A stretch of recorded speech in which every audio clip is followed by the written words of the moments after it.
Hey everyone, I recently published a video on why Star Wars still matters, where I talked about fandom and mythology and why so many people still talk about and care about this galaxy far, far away. And lots of you wanted a review when I got back from vacation in Australia to answer this simpler question of, is The Mandalorian and Grogu actually worth seeing in the theaters? So here's my quick take on that film. The Mandalorian and Grogu may not be the most ambitious Star Wars film ever made, but you know what? It succeeds as a fun and accessible adventure that captures the spirit the Disney Plus series was trying to create, while also creating kind of this entry point for new audiences to join the crowd. For longtime fans, the biggest surprise might be how much the film belongs to Grogu.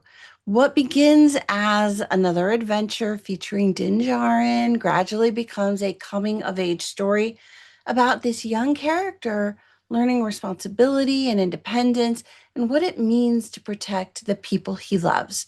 The reoccurring theme here is the old protect the young and the young protect the old, which gives the film more emotional weight than many early reviews have acknowledged. And I think that's actually a really important point to make.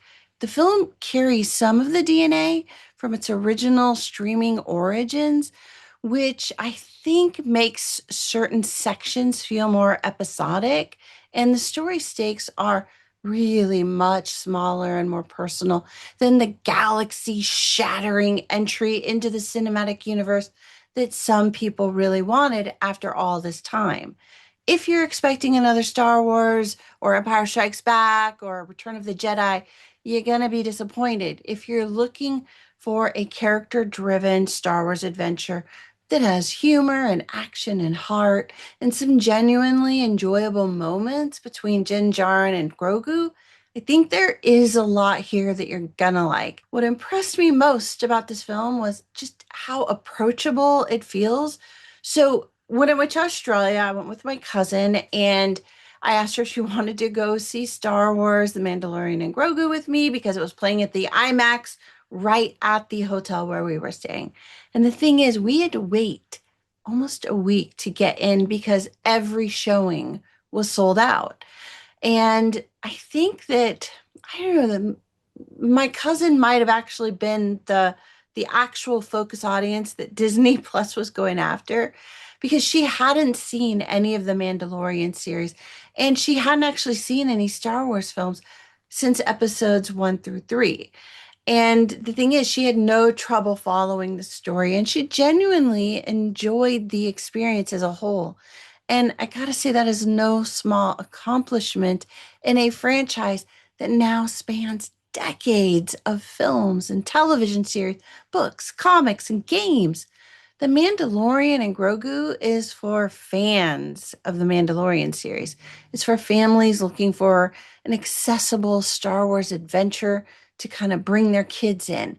It's also for casual viewers who are kind of curious about Grogu and anyone who prefers character driven stories over these galaxy ending spectacles of a film. However, if you're looking for major franchise shifting revelations, deep mythology, or complex storytelling, or a large scale epic on the level of like the Skywalker saga or something like that, I think you're really going to feel just a little bit disappointed. Well, maybe a lot disappointed, but this might not be the film you are hoping for. The Mandalorian and Grogu isn't trying to reinvent Star Wars or solve all of the franchise's problems, for which I'm grateful. I'm glad it didn't take that on. Instead, it focuses on what has always tended to work best, which is adventure, heart, humor, and relationships. For many viewers, that may be exactly what Star Wars needs right now, but it's not going to work for everyone. And I honestly, I think that's okay. One thing I haven't really explored here is what this movie might mean for the future of Star Wars itself. Because after watching it, I came away wondering whether Grogu is becoming much more than just a sidekick or a mascot, or a merchandising gimmick? I'll be digging into that in my next Star Wars discussion, which I will link to the end of this one when it's available. And if you missed my Why Star Wars Matters, I will link to that as well. If this quick take review is helpful, please do give it a thumbs up and subscribe for more so you don't miss out on my upcoming Star Wars series of videos that I've got planned, as well as some of the other things that I've got going. There's a lot of reviews coming up, and I have some other discussions that I think you guys are really going to like. That's it for now. Happy viewing, everybody. I will see you all again soon. Bye.